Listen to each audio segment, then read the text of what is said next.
Bismillahirrahmanirrahim. Assalamualaikum warahmatullahi wabarakatuh.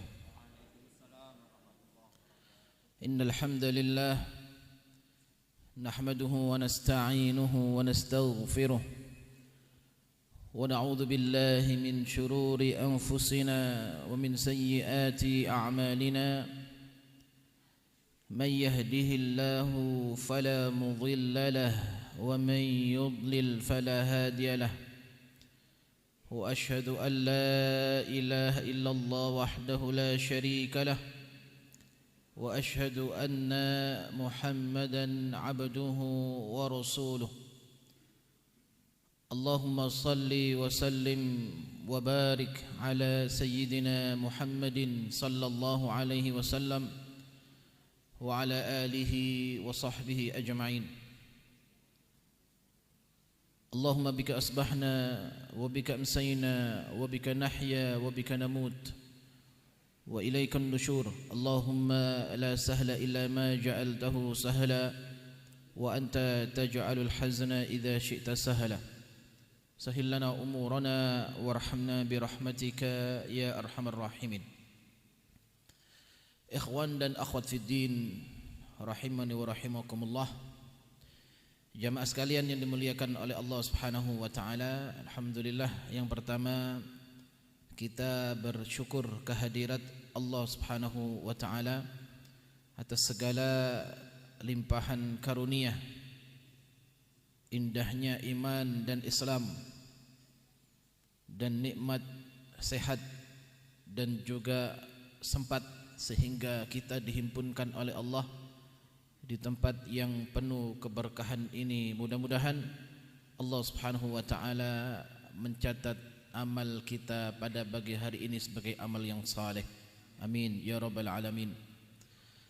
Salat dan salam mudah-mudahan senantiasa tercurahkan kepada Rasulullah sallallahu alaihi wasallam yang telah membawa risalah Islam, mendakwahkan syariat Allah, berjihad sampai alhamdulillah Islam menjadi agama pilihan yang kita hidup di dalamnya. Jamaah sekalian yang dimuliakan oleh Allah Subhanahu wa taala, insyaallah pada pagi hari ini kita akan berbicara tentang bagaimana pendidikan Rasulullah sallallahu alaihi wasallam kepada keluarga beliau, dan juga bagaimana para salaf, generasi terbaik.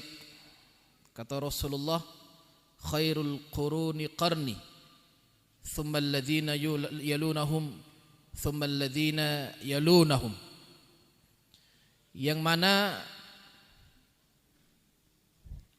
Allah Subhanahu wa taala sejatinya memberikan contoh potret kehidupan sangat sempurna di dalam Islam. Ya. Bagaimana Allah Subhanahu wa taala memberikan kurikulum kekeluargaan, bagaimana muamalah antara suami dengan istrinya atau sebaliknya, bagaimana juga muamalah antara kedua orang tua dengan anak, anak dengan kedua orang tuanya, digambarkan oleh Allah Subhanahu wa taala utuh di dalam Al-Qur'anul Karim. Dan bagaimana ini menjadi sumber bagi setiap muslim untuk melihat, belajar bagaimana keluarga para nabi, bagaimana keluarga para ulama salaf,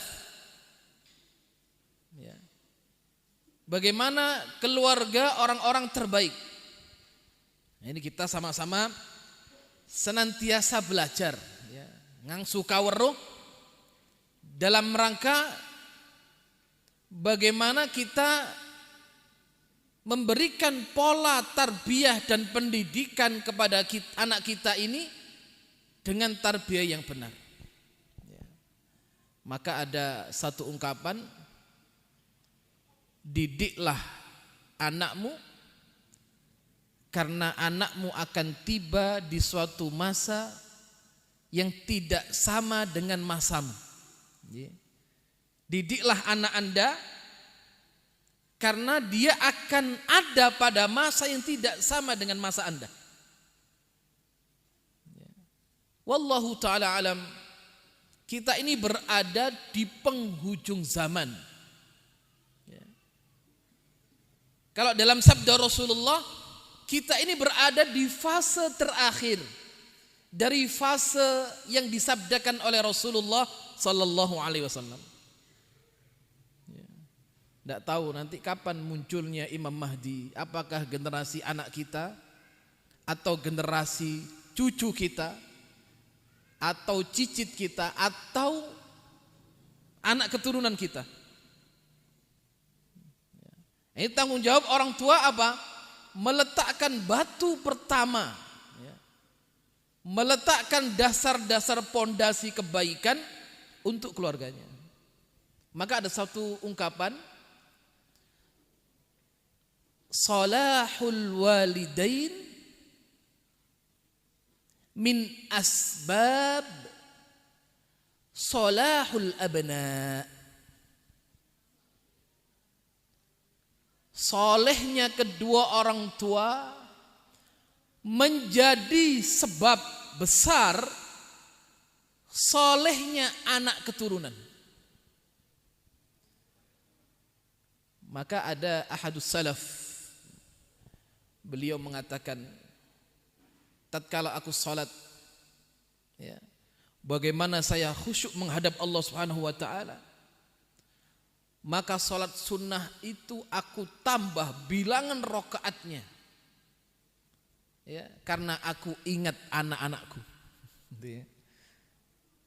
Jadi bagaimana seorang soleh ini menambah rakaat salatnya, salat sunnah maksudnya, ya, sebanyak mungkin karena ingat anak-anaknya. Ya, ini penting.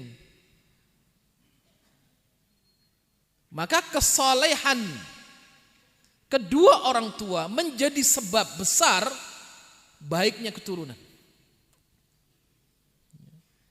Jadi kalau berbicara idealisme, ya, nanti kita akan bahas sejatinya laki-laki saleh ketemunya wanita salihah.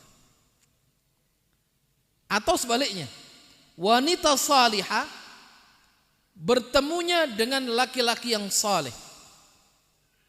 Itu kita kalau berbicara idealisme, ya. Namun apa yang Allah takdirkan, itulah takdir kita, ya. Alhamdulillah, misalkan kita punya istri, Masya Allah, masih seneng ngaji gitu ya. Walaupun ngajinya masih belajar, maksudnya ngaji baca Quran gitu. Ya kemudian jangan cari lagi yang lain. Ya. Jadi artinya apa? Kadang kita ini seperti ini, berharap lebih kepada anak. Nah, ini muhasabah. Lastu bi khairikum, saya bukan orang terbaik di podium di tempat ini, bukan. Kita sama-sama belajar. Ya. Kadang kita mengharapkan kebaikan, kesalehan anak-anak kita, namun kita lupa mengaca siapa diri kita. Ini penting. Ya. Lah mungkin ada pertanyaan, Ustadz, Nabi Nuh, ya, tidak soleh, bagaimana beliau seorang nabi tapi punya anak yang durhaka kepada ayahnya?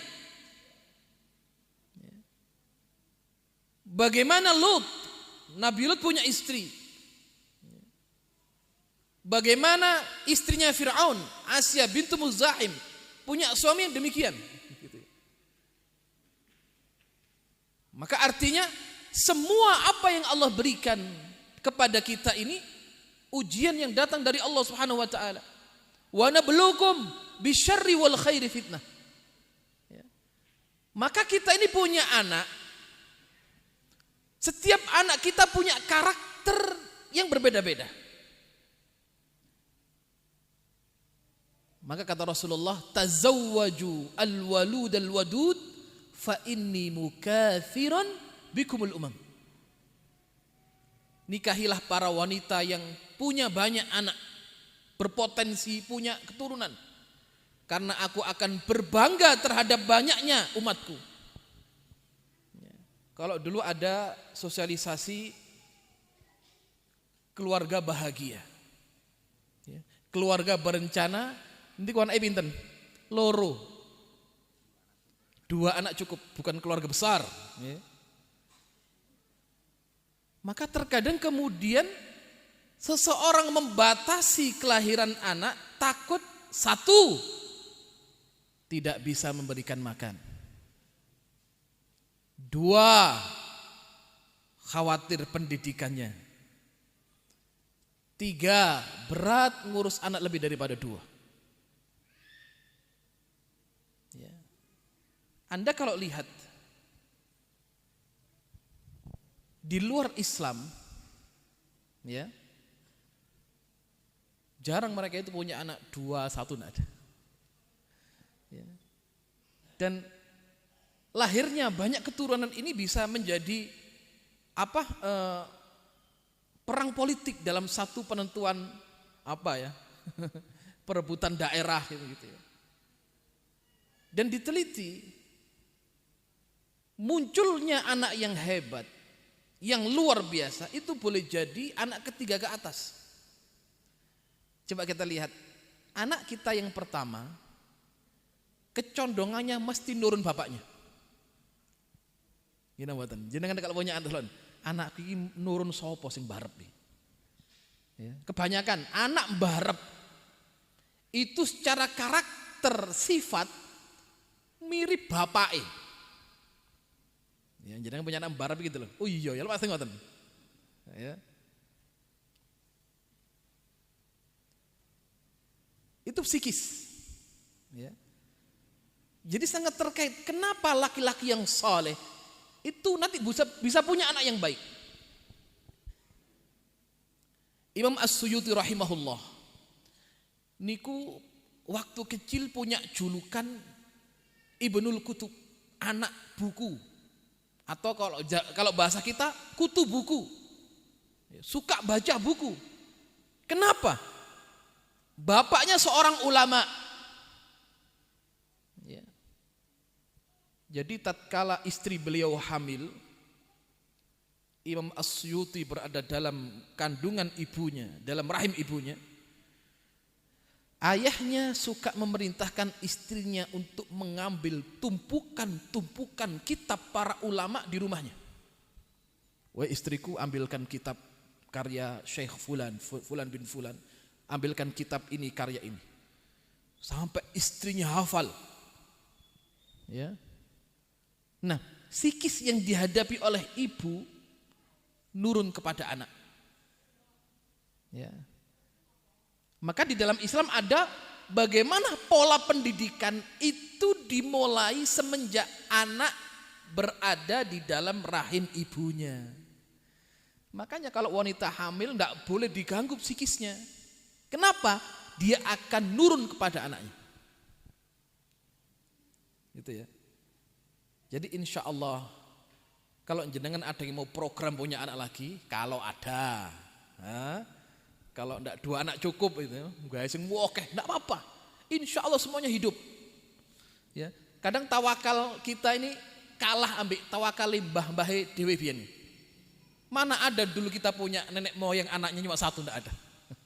Rata-rata 10, 13, 15. Alhamdulillah, urip kabeh, mangan kabeh. Ya. Karena setiap anak membawa rizkinya masing-masing. Ya. Dulu kita pernah sawan kepada seorang, Masya Allah, dia laki-laki, suaminya diuji oleh Allah Subhanahu Wa Taala, tidak punya kedua tangan, tidak punya kedua kaki, nikah anak 10. Jangan ya Allah, kaget ya. Nikah punya anak 10. maaf, bapaknya diuji oleh Allah, kedua tangannya tidak ada dari lahir dan kedua kakinya. Istri beliau normal, punya anak 10. Lihat dipikir untuk nyari nafkahnya apa ya, Jan? Sing jomblo-jomblo nom-nom gitu. Sing Mahat Ali wis diwisuda men dia. Ya. Itu kalau dinalar itu kira-kira untuk cari nafkah apa keahliannya? Dan 10 anaknya sukses. Hidup keluarganya Masya Allah, pengusaha. Ya. Nah ini, jadi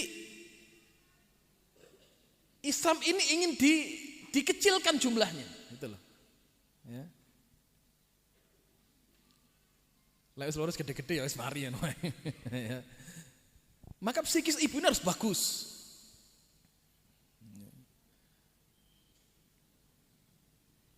Ada sedikit cerita ini. Ada seorang ibu itu punya anak ya. Dari kesekian anaknya, anak yang terakhir ini kuantele nang bapake, Masya Allah, wis ngalah-ngalai anak yang lain. Ibuke kalah.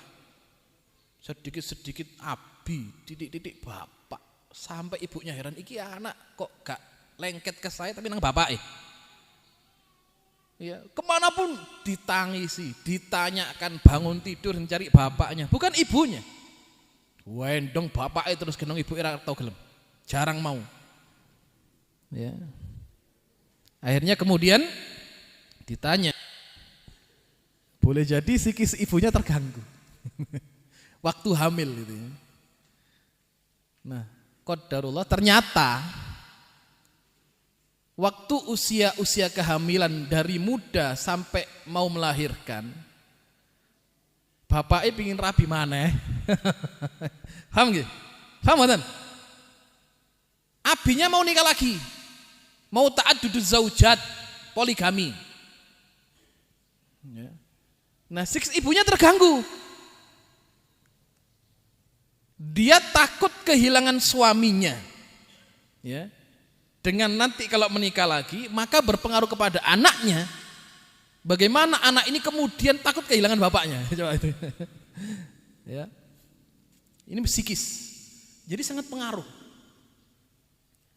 Imam Ahmad ibn Hanbal rahimahullah, beliau punya anak bernama Abdullah bin Ahmad bin Hanbal. Konon Imam Ahmad itu hafal 1 juta hadis. Woi, piye ngapal?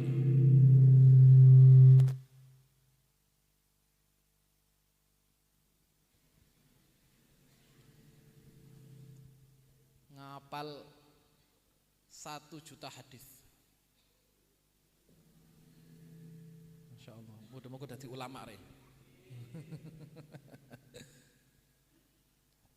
Beliau mengumpulkan dalam musnad beliau 80.000 hadis. Ya. Diringkaskan lagi oleh anaknya 30.000 hadis hafalan beliau. Itu bapak, bagaimana kecerdasan, pinternya, kesolehan ayah dan ibu pengaruh pada anak. Ya.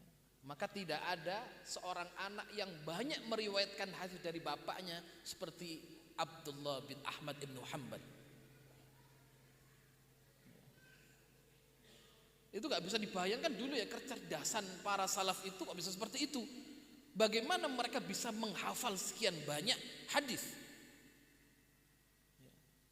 Kalau kita lihat dulu bagaimana kekuatan rawi hadis, maka Islam ini dijaga oleh Allah oleh isnad dan sanad. Apa sanad itu? Yaitu orang-orang yang menyeriwayatkan hadis dari Nabi. Ya, kalau kita belajar hadis kita dapati an fulan an. Namanya sanad dan isnad. Maka Abdullah bin Mubarak mengatakan laulal isnad, kalau tidak ada sanad. Beliau mengatakan al isnadu minad din. Sanad ini bagian dari agama. Laulal isnad, kalau tidak ada sanad, laqala man syaa ma syaa. Maka setiap orang akan berbicara semaunya dan apa yang dia kehendakinya. Tapi ahli hadis melihat, diteliti betul rawi ini, bagaimana sanad kedudukan hadis ini. Makanya dulu para rawi itu hafalannya luar biasa, sekali menghafal tidak pernah lupa itu. Insya Allah di sini nggak ada yang bakal atau punya bakat jadi rawi hadis, ya, karena hafalannya hadisnya nggak banyak. Kadang kita baca Al-Kafirun macam bolak-balik muter-muter, ya, menghafal Al-Kafirun. Ya. Nah, maka dari itu Quran itu dikuatkan dengan sanad dan juga hadis Rasulullah SAW. Maka kita dapati rawi hadis itu punya biodata lengkap, siapa namanya, belajar dari mana, siapa saja gurunya, berapa hadis yang dihafalkan, berapa hadis yang diriwayatkan, dia mengambil hadis dari siapa, di negeri mana, ada bukunya lengkap. Maka kalau ada orang baru nyempil, nggak diketahui, diragukan, ya, riwayat hadisnya, nggak main-main. Ya. Jadi artinya kalau menyandarkan perkataan kepada Nabi nggak boleh main-main, nggak boleh dusta. Maka diancam oleh Rasulullah kan, man kadzaba alayya muta'ammidan falyatabawa maq'adahu minan nar. Siapa yang berdusta atas namaku dengan sengaja, maka hendaklah dia mengambil tempat duduknya di dalam neraka jahannam. Ya. Orang memfitnah orang aja dosa, bagaimana kita mengambil statement seseorang yang tidak dia ucapkan? Itu fitnah, apalagi pada Rasulullah sallallahu alaihi wasallam. Ya. Nah, kembali kepada permasalahan ini, bahwasanya apa? Untuk mendidik anak-anak yang luar biasa itu juga ada pengaruh dari keadaan kedua orang tuanya. Maka ada satu kata mutiara yang sangat luar biasa. Inna wara'a kulla rajulin azimin abawaini murabbiyaini. Setiap muncul tokoh yang hebat, ulama besar, seorang pahlawan, Anda akan dapati di dalam rumahnya ada kedua orang tua yang memiliki jiwa murabbiyah. Ya, kita lihat Imam Syafi'i rahimahullah. Anda lihat siapa ibunya. Ya. Beliau termasuk orang yang fakir, tidak punya uang untuk sekolah saat itu. Ya. Tapi karena kegigihan ibunya dalam mendidik, maka besarlah sosok Imam Asy-Syafi'i dengan segala kehebatannya. Banyak sekali kita dapatkan. Ya. Maka ini pengaruh. Ya. Kebaikan orang tua ini akan turun kepada anak. Ini penting ya. Maka segala hati ini harus lapang. Kalau kita melihat para ulama ini dulu banyak membahas dalam kajian-kajian mereka, kitab-kitab mereka itu tazkiyatun nufus, itu enggak sederhana Bapak Ibu sekalian. Ya. Kalau kita belajar tazkiyatun nufus, bagaimana mensucikan hati, ya, dari segala macam keburukan, ini bukan hal yang sepele.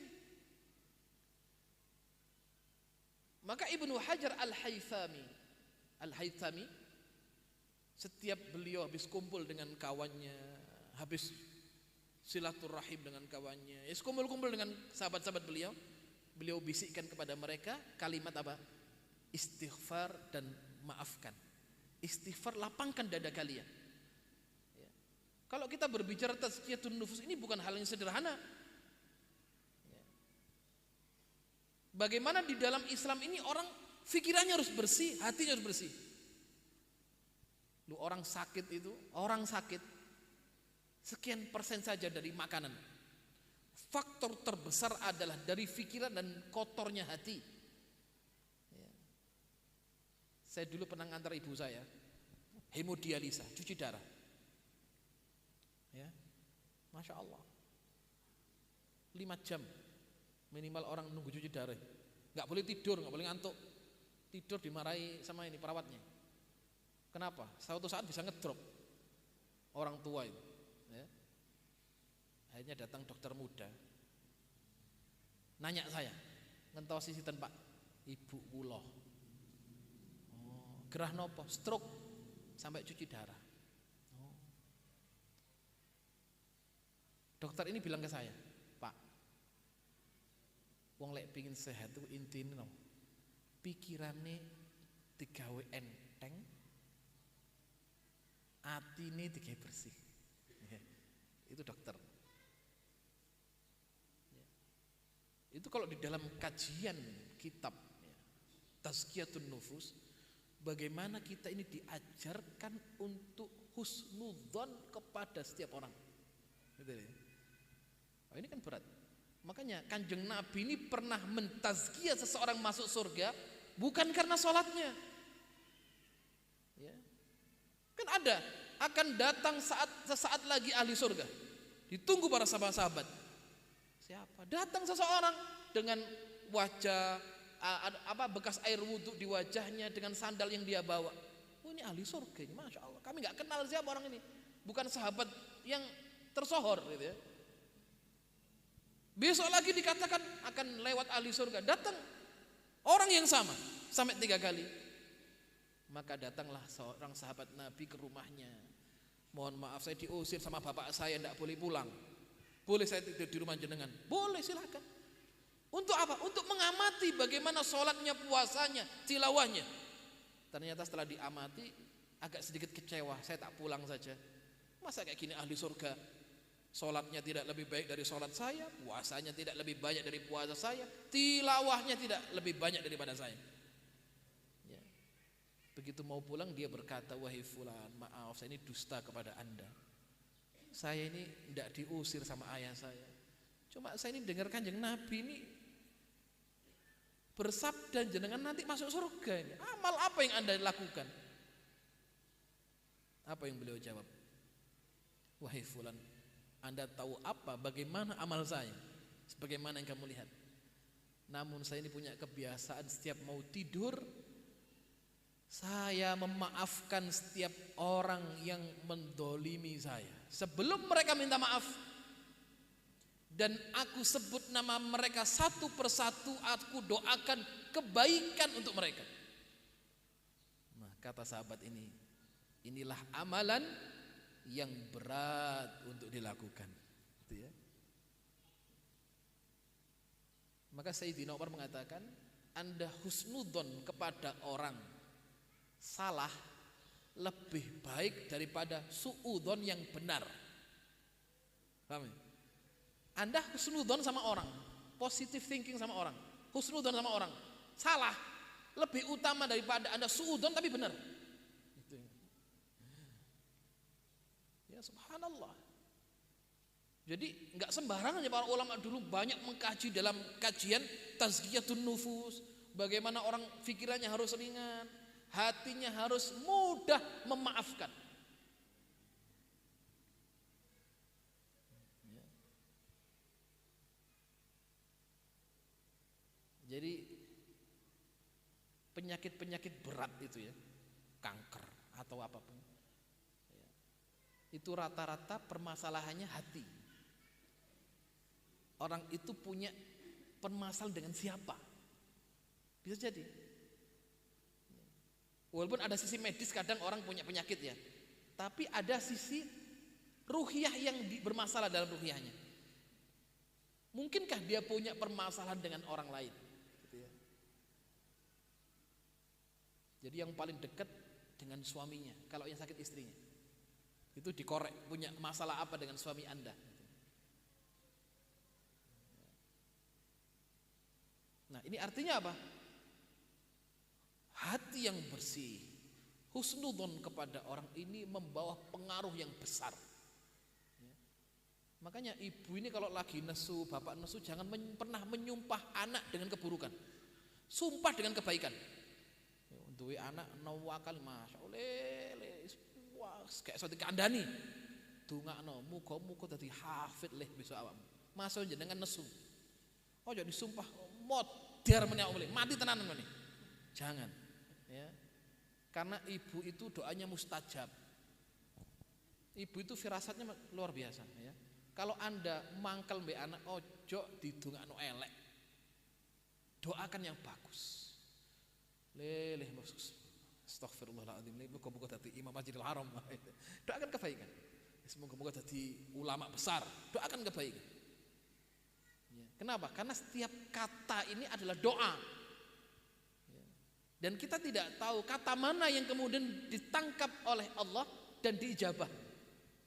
Gitu. Walaupun kita berikhtiar, ya. Kita ini bukan malaikat. Kita ini manusia. Ada salah, ada khilaf, ada lupa. Ya. Maka kita lihat Rasulullah sallallahu alaihi wasallam, semua para nabi minal bashar. Semua nabi dari kalangan manusia. Ya. Melekat pada diri beliau ini karakter manusia. Namun di sisi lain beliau seorang nabi, ya, yang kemudian dari kenabiannya ini mereka maksum, dijaga dari kesalahan dan dosa. Ya. Dosanya diampunkan oleh Allah Subhanahu wa taala. Dibimbing dengan wahyu. Artinya sifat manusianya ada. Makanya tatkala ada seorang sahabat yang berbangga-bangga amal, Rasul marah kan itu. Ya. Di mimbar Nabi ada 3 orang membanggakan amalnya, ingin beramal lebih banyak. Ada yang mengatakan ana la atazawwajun nisa, saya tidak akan pernah menikah selama-lamanya karena menikah menghambat saya untuk beribadah kepada Allah. Ya. Yang satu lagi mengatakan ana asum, saya akan puasa terus, tidak pernah berbuka. Ana usolli wala arkut, yang lain mengatakan saya akan sholat terus, tidak pernah tidur. Maka Kanjeng Nabi marah. Apakah kalian berbicara? Siapa yang tadi berteriak mengatakan demikian? Apa kata Rasulullah? Ana atqakum, aku ini orang yang lebih takwa kepada Allah dari kalian. Saya adalah orang yang paling takut kepada Allah dari kalian. Walakinni asuma uftir. Saya ini puasa, saya juga berbuka. Dan saya menikah. Wa ana atazawwajun nisa. Ana usalli wa arkut. Saya sholat, saya tidur. Ya.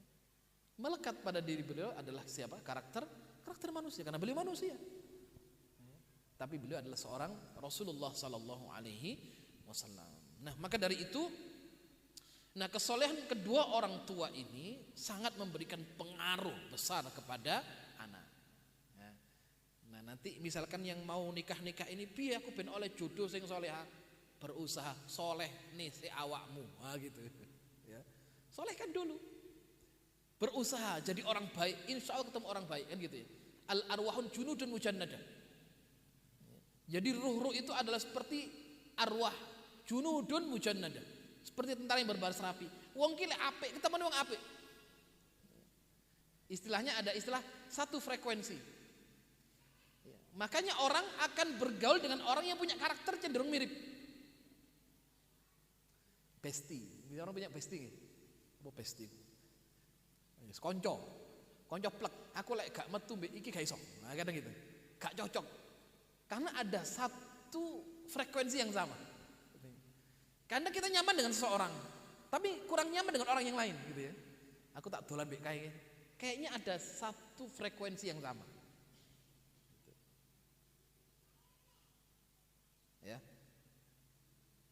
Nah, maka di sini disebutkan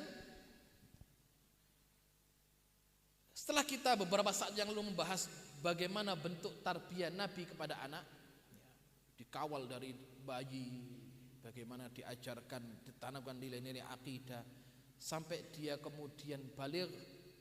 Maka apa kemudian peran orang tua itu?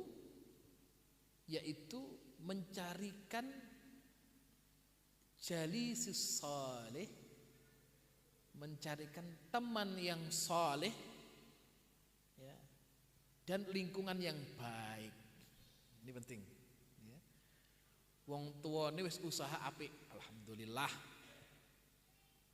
Ya. Maka untuk kemudian menguatkan itu, carikan anak ini sahabat yang baik. Ya. Ada seorang ulama dari Abu Hurairah radhiyallahu anhu, ya, Rasul mengatakan al-mar'u ala dini khalilih, seseorang itu akan berada di atas agama saudaranya, temannya. Seseorang itu akan seperti fikrah kawannya. Falyanzur ahadukum man yukhalil. Maka hendaklah di antara kalian melihat sopo koncoku. Siapa kawanku, siapa sahabatku.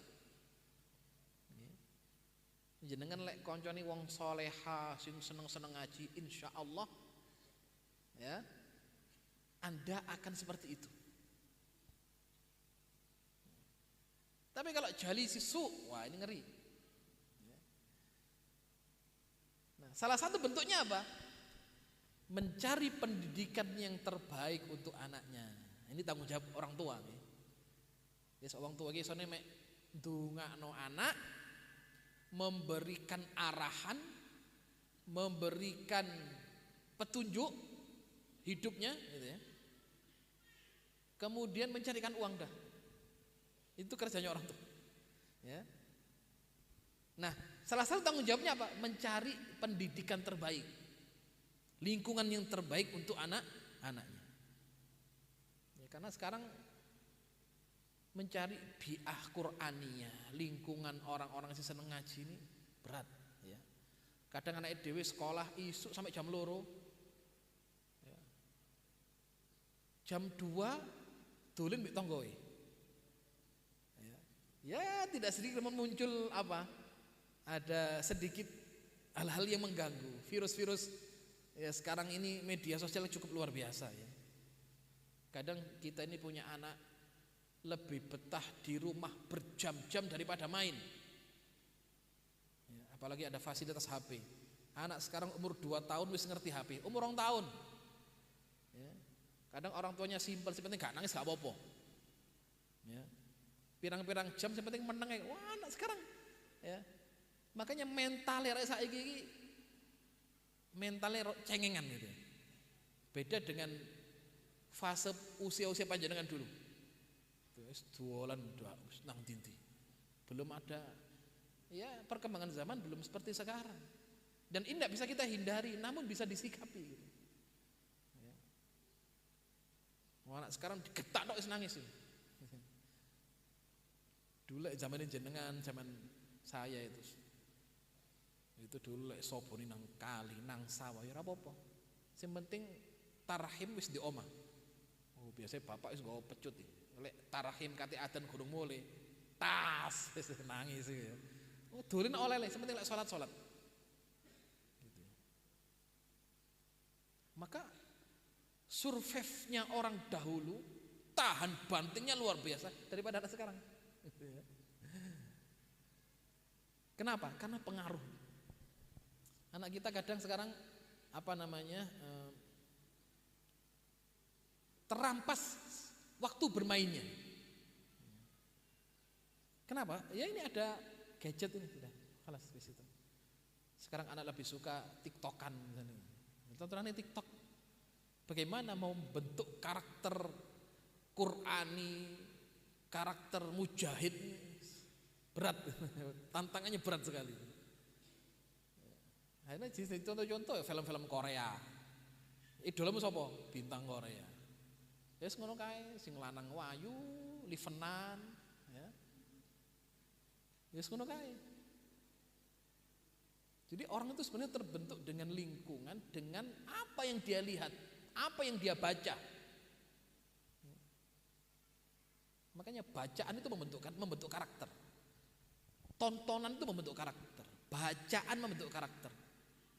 Tinggal kita, maka dulu Abdullah bin Mas'ud ya, beliau mengatakan nahnu, kami dulu keluar berjihad bersama Rasulullah sallallahu alaihi wasallam wa nahnu syabab. Saat itu kami adalah usia pemuda.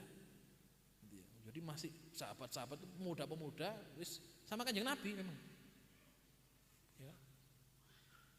Nah, ini penting. Maka syariat Allah Subhanahu wa taala di sini memberikan petunjuk kepada kedua orang tua untuk mencarikan anaknya bi'ah salihah, lingkungan yang baik dan teman yang baik. Kenapa? Karena teman membentuk karakter mental dirinya. Kawan bisa membentuk agama dirinya, fikrah dirinya. Misalnya sekoncoy ngono-ngono kae, ngono kae gitu ya. Ini penting. Maka dari Abu Musa al-Asy'ari radhiyallahu anhu qala Rasulullah sallallahu alaihi wasallam, "Mathalu al-jalisis salih." Perumpamaan orang yang bergaul dengan teman yang saleh, wal jalisis su, dan teman yang buruk, kamathali sahibil misk, seperti orang yang bergaul dengan orang penjual minyak wangi, wakiril haddad, dan orang tukang pandai besi. La ya'damuka man sahibil misk imma tashtarihi au tajidu riha. Anda mau beli barangnya pun tidak, Anda akan terkena harumnya. Wakirul haddadi yuhrikuka badanak. Adapun pandai besi, maka percikan api akan mengenai dirimu atau asapnya akan mengenai bajumu. Ini perumpamaan yang disabdakan oleh Rasulullah sallallahu alaihi wasallam. Nah, kita lihat, maka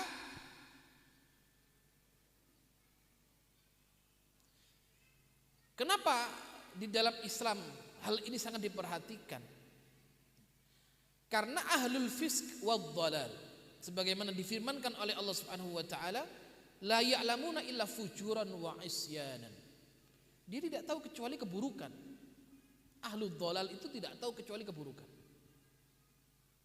Ya sudah, kalau kemudian kita ini punya anak temannya yang demikian, maka akan terbentuk. Nah, kadang kita susah untuk mengawasi ya. Biasanya bapak ini justru yang memang cenderung banyak di rumah kan ibu. Ya, ibu ini paling banyak sering di rumah dari bapak. Bapak ini kadang keluar, anak masih tidur, pulang tidur lagi. Ya, anaknya mertua juga tidur ramean gitu. Anaknya sendiri memang anaknya mertua tidur. Keluar pagi, nongol siang, berangkat lagi pulang malam. Itu bapak. Ya. Maka ayah itu bertemu anak, waktunya tidak panjang sebenarnya. Nah, di sini bagaimana seorang ayah mampu memberikan sesuatu yang berharga untuk anaknya di sela-sela waktu yang dia dapatkan dengan anaknya. Makanya dulu Kanjeng Nabi kan bagaimana berwasiat kepada sahabat-sahabat beliau dalam safarnya. Ya, mungkin kita pas ngojek anak, ada sesaat bertemu dengan anak, tanamkan nilai-nilai kebaikan di situ. Oh, luar biasa. Oh, kalau ibu jam-jaman. Ya, kadang kita ini juga nggak sepakat ya. Kadang ono ibunya nenek anaknya itu gak ukuran. Ya. Bapaknya protes. Apa jawab ibunya? Sampean gak tahu di omah. Aku pirang-pirang dino ngene iki. Ya. Kadang yang nggak tega bapaknya, kenapa? Karena nggak pernah tahu keadaan anaknya. Siapa yang sering tahu? Ibunya. Gitu. Jadi karakter ibu ini waqarna fi buyutikunna, tinggal di rumah. Al-ummu madrasatun. Jadi bentuk anak nanti banyak dibentuk oleh ibunya sebenarnya. Ayahnya kadang nengok ngasih nasihat, nengok ngasih nasihat. Sama ibunya 24 jam. Makanya ibu harus pintar betul kan itu. Maka istri itu harus cerdas, harus pintar, harus punya ilmu kan gitu. Kalau nggak punya ilmu nggak bisa.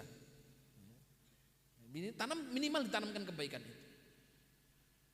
Ya, kenapa dilarang ya anak ini untuk banyak bergaul ya, dengan ahlul fisq wad dhalal? Karena dia yang diusung adalah fujur, kejahatan, keburukan. Ya. Sebagaimana difirmankan oleh Allah Subhanahu wa taala tentang bagaimana orang yang berdekat dengan ahlul kufur wa ahlul dhalal. Di dalam surat Al-Furqan ayat 27 29, a'udzubillahi minasyaitonir rajim, wa yauma ya'addu adh-dhalimu 'ala yadayhi, akan tiba suatu saat orang-orang zalim menggigit kedua tangannya. Yaqulu, apa yang dia katakan? Mereka mengatakan, ya laitani ittakhadhtu ma'ar rasuli sabila. Aduhai, kenapa saya dulu tidak ikut jalan-jalan para rasul? Kenapa saya dulu tidak ikut jalan orang-orang saleh, para nabi? Ya wailata laitani lam attakhidh fulanan khalila. Aduhai ya Allah, seandainya saya dulu tidak menjadikannya, si fulan itu, kawan yang fajir itu, sebagai sahabat, khalilah, kawan. Laqad adallani 'ani dzikri, sungguh dia telah menyesatkan aku daripada zikir kepada Allah Subhanahu wa taala.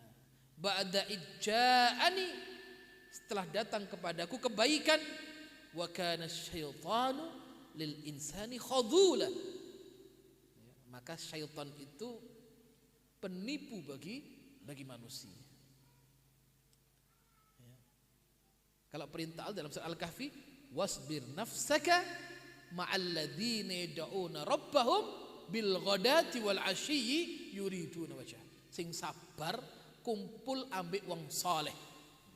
Wasbir nafsaka, sabarkan dirimu, tetap selalu dengan siapa? Ma'al ladzina yad'una rabbahum, dengan orang-orang yang senantiasa beribadah dan berdoa kepada Allah Subhanahu wa taala di pagi hari dan petang hari, yuriduna wajhah, untuk mengharap apa? Ridha dan ampunan Allah Subhanahu wa taala. Ini menunjukkan penyesalan-penyesalan untuk orang yang punya sahabat, orang-orang yang pendosa.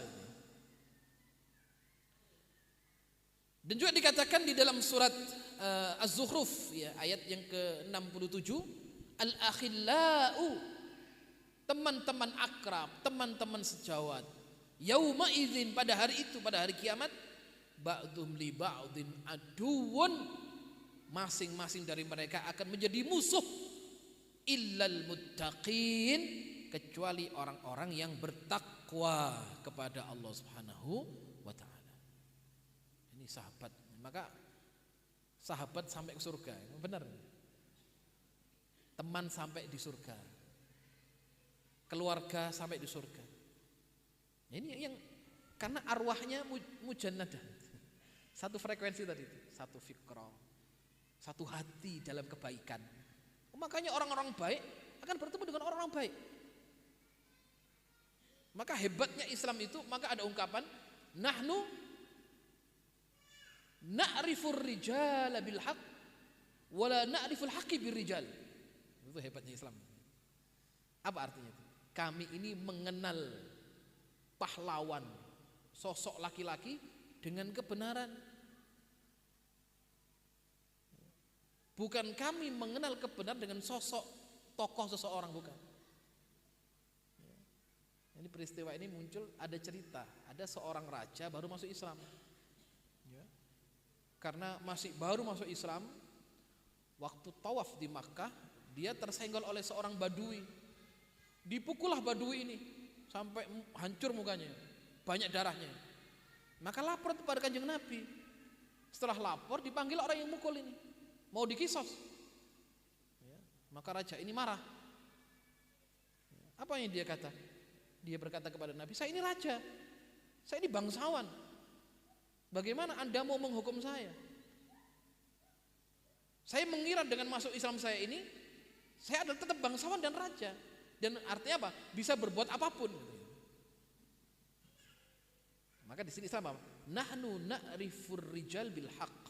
Kami ini mengenal seseorang dengan kebenaran. Ukurannya apa? Al-haq. Wala na'riful haqqi bir rijal. Dan kami tidak menemukan kebenaran dengan seseorang, dengan ketokohan seseorang. Enggak. Artinya siapapun kebenaran datang dari siapapun, dia dihargai. Kejahatan datang dari siapapun, pasti ditolak. Kan gitu. Itu Kanjeng Nabi. Makanya Kanjeng Nabi gak pernah netral. Kanjeng Nabi selalu condong dalam kebenaran dan kebaikan. Sampai beliau berkata kepada anaknya kan, lau saraqat Fatimah laqata'tu yadaha. Kalau seandainya Fatimah, ini anak beliau yang sangat disayangi, yang disayangi oleh beliau, dia mencuri, aku akan potong tangannya. Ukurannya apa? Kebenaran. Bukan melihat karena dia anaknya Nabi, jangan. Tidak. Itulah keadilan Allah Subhanahu wa taala. Jadi Islam ini melihat semuanya ini, orang itu mulia karena ilmunya, karena takwanya, karena amalnya. Bukan karena keturunannya saja. Kita lihat siapa? Budak Bilal bin Rabah. Beliau budak. Sampai Kanjeng Nabi bersabda, "Wahai Bilal, saya ini mendengar terompamu di surga." Ini budak. "Apa amal kamu, wahai Bilal?" Maka Bilal menyebutkan amalnya, "Ya Rasulullah, saya ini laki-laki yang selalu menjaga wudu dan menjaga sunnah, ya, salat setelah wudu. Saya tidak pernah hadas, ya Rasulullah." Beliau mulia dengan ketakwaannya. Bagaimana Julaibib radhiyallahu anhu, beliau mulia karena apa? Kecintaannya kepada Kanjeng Nabi. Jadi nggak dilihat siapanya, tapi dilihat bagaimana amalnya, bagaimana imannya dan ketakwaannya kepada Allah Subhanahu wa taala. Tayyib. Nah, di sini disebutkan sebagaimana tadi saya singgung, maka min asbab solah dzurriyah, di antara sebab solehnya keturunan, tazwijul abna bi zaujatin salihat, menikahkan anak laki-laki dengan wanita yang salihah, atau sebaliknya. Atau sebaliknya, sama. Jadi nyari bibit sing apik. Makanya kesolehan keturunan sampai 7 turunan. Maka dalam surat Al-Kahfi itu ya, wa ammal jidaru fakana li ghulamain yatimain. Ya, bagaimana Allah menjaga hartanya 7 turunan. Disebutkan dalam tafsir itu bukan bapaknya, tapi buyutnya.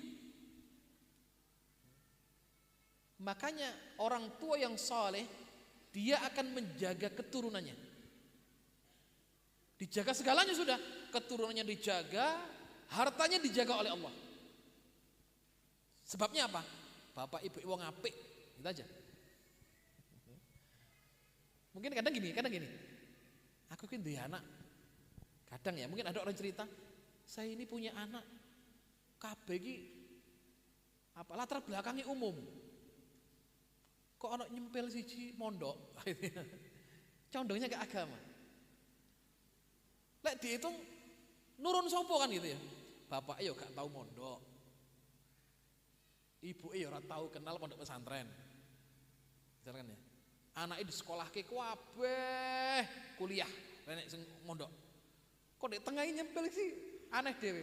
Jaluk mondok sekolah agama. Pingin dadi hafid pisan.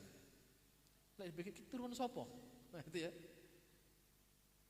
Dipastikan dan sangat mungkin itu adalah doa atau permintaan keturun dari buyutin jenengan yang dulu mungkin orangnya sefrekuensi sama.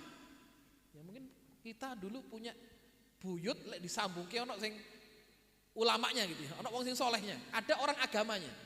Apapun namanya ya, kiai kah? Atau kalau di Jawa Barat ajengan gitu ya. Atau di sini namanya apa ya? Bisa jadi.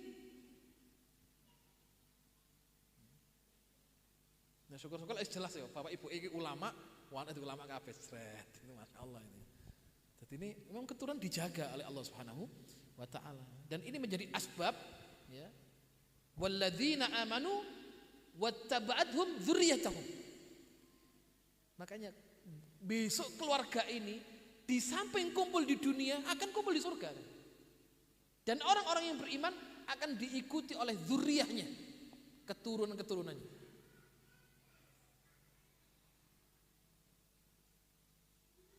Maka kalau mendoakan ya doakan orang tua dan nenek moyangnya, mbah-mbahnya itu didoakan. Itu salah satu apa namanya salahul aba al-walidain min asbab salah al-abna. Baik. Nah, kenapa di sini harus sekufu ya, digolekkan sing apik? Karena dia jalis akan jadi sahabat. Istri itu akan jadi sahabat dan teman seperjuangan. Kalau dulu ada nasyid, bagaimana seorang istri itu menjadi kawan dan sahabat dalam perjuangan. Nah, keren ya, Mas. Kur kata tipu jodoh enggak? Kalau lagi suaminya lagi down, futur, saya menguatkan istrinya. Orang malah digembosi, bawat. Kayak Julaibib loh. Julaibib itu kan punya istri soleha. Waktu habis akad pagi, malam zafaf, mau bertemu istrinya itu. Istrinya itu cantik, bangsawan. Julaibib ini nggak laku nikah kan? Karena banyak wanita nggak seneng. Fisiknya nggak banyak disukai wanita.